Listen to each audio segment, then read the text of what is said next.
The fluorescent lights of Hartwell Industries' grand ballroom cast a warm glow over the annual charity gala. But Richard Hartwell saw none of its beauty. He stood in the corner, watching his daughter Emma sit motionless in her wheelchair. Her eyes fixed on the dancing couple swirling across the polished floor. She was 18, brilliant, and trapped in a body that hadn't moved from the waist down since the accident 3 years ago. Richard had thrown this gala, donated millions to spinal injury research, built ramps and hired specialists. But he couldn't give her the one thing she wanted most, to feel normal. Even for just one moment. He couldn't ask her to dance. Marcus Chin pushed his cleaning cart slowly along the ballroom's perimeter, trying to remain invisible as he always did. At 42, he'd mastered the art of being unseen, moving through the world of the wealthy like a ghost in a janitor's uniform. But tonight, something caught his eye, a young woman in a wheelchair. Her midnight blue dress elegant against the chrome frame. Her face a mixture of longing and resignation as she watched the dancers. Marcus knew that look. He'd seen it in his own daughter's eyes before leukemia took her 2 years ago. Sarah had been 16, and in her final weeks. All she'd wanted was to go to her school's winter formal. But she'd been too weak, too sick.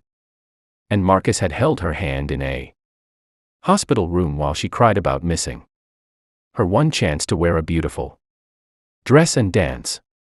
He'd promised himself then that if he ever saw that look again, he wouldn't let the moment pass. Marcus parked his cart, straightened his worn uniform, and walked directly toward Emma. The conversations around them quieted. People in expensive suits and glittering gowns paused mid-sentence. Who was this janitor? And what was he doing approaching Richard Hartwell's daughter? "Excuse me, miss," Marcus said softly, kneeling beside Emma's wheelchair so they were eye level. "I'm not the best dancer. And I definitely don't look the part in this uniform. But would you do me the honor of sharing this dance with me?" Emma's eyes widened. Around them, whispers erupted like wildfire. Richard Hartwell turned from his conversation, his jaw tightening as he saw the janitor beside his daughter. He started moving toward them, his protective instincts flaring. But then Emma spoke, her voice barely above a whisper. "I can't dance." "Sure you can," Marcus said gently. "My daughter taught me that dancing isn't about moving your feet. It's about moving your heart. And I can tell yours wants to dance." He offered his hand. "Trust me." Emma glanced at her father, who had frozen mid-step, his expression unreadable. Then she looked back at Marcus and placed her hand in his calloused palm. "Okay." Marcus stood, positioned himself behind the wheelchair, and began to move.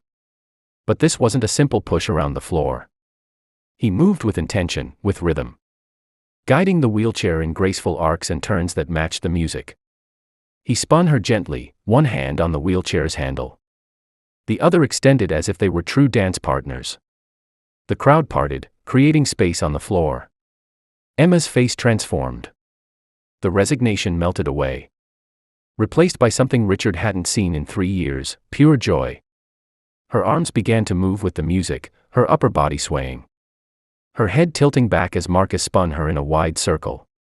She was laughing, actually laughing, as the chandelier light sparkled above them. The band, sensing the moment's significance, extended the song. Other dancers had stopped, forming a circle around Marcus and Emma. Some had tears in their eyes. Richard stood at the edge, his hand pressed against his mouth, his own eyes glistening. When the song finally ended, the ballroom erupted in applause. Marcus carefully brought Emma back to her original spot, kneeling again beside her wheelchair. "Thank you," Emma said, her cheeks flushed with happiness. "That was the most wonderful thing anyone's ever done for me." "No, miss," Marcus replied quietly. "Thank you. You reminded me of something I'd forgotten, that joy can still exist, even in the hardest moments." Before Marcus could stand, Richard was there, his hand on the janitor's shoulder. "Wait," Richard said, his voice thick with emotion. "What's your name?" "Marcus Chen, sir. I work night maintenance." Richard's composure cracked. "Why did you do that? You don't know her." You could have been fired for interrupting the gala. Marcus looked up at the CEO, and in his eyes, Richard saw a depth of pain that mirrored his own. 2 years ago, my daughter Sarah died of leukemia. She was 16. In her last days, all she wanted was to go to her school dance, but she was too sick. I couldn't give her that moment. His voice broke slightly. When I saw your daughter tonight, looking at those dancers with that exact same expression Sarah had, I couldn't let another father watch his child miss out on feeling special. Feeling normal, even if just for a few minutes. Richard's carefully constructed walls crumbled. This man, who cleaned his building's floors for minimum wage, who had lost everything, had given Emma something that all of Richard's money and power never could. The simple gift of feeling seen. Of being treated not as a disability or a tragedy, but as a young woman who deserved to dance. I'm so sorry about your daughter, Richard managed, his voice breaking. Emma reached out from her wheelchair and took Marcus's other hand. Tears streaming down her face. Sarah would have liked you, Marcus said to Emma with a sad smile. She had that same spark in her eyes. The gala continued around them. But in that corner of the ballroom, 3 people connected by loss and unexpected grace shared a moment of profound understanding. Richard wiped his eyes, then straightened his shoulders, making a decision. Marcus, I want to offer you a position. Not as a janitor, though there's no shame in that work, but in our foundation. We fund programs for families dealing with serious illness and disability. We need someone who understands what these families face. Someone who can help us direct our resources where they'll actually make a difference. He paused. Someone like you. Marcus stood slowly, overwhelmed. Sir, I don't have a college degree. I never finished. You have something more valuable than any degree, Richard interrupted. You have empathy, courage, and the wisdom that comes from surviving the unsurvivable. That's what we need. Emma looked up at her father with pride, then back to Marcus. Please say yes. You gave me something tonight I thought I'd never have. Let us give you something too, a chance to honor Sarah by helping other families like ours. Marcus felt tears rolling down his cheeks. 2 years of grief and guilt finally finding an outlet. He'd spent so long believing he'd failed Sarah. That he should have done more, saved more. Somehow prevented the inevitable. But maybe this was how he could honor her memory, by making sure other kids got the moments she never could. By helping other fathers succeed where he'd felt he'd failed. I'd be honored, he whispered. 3 months later, the Sarah Chen Memorial Fund was established under the Hartwell Foundation.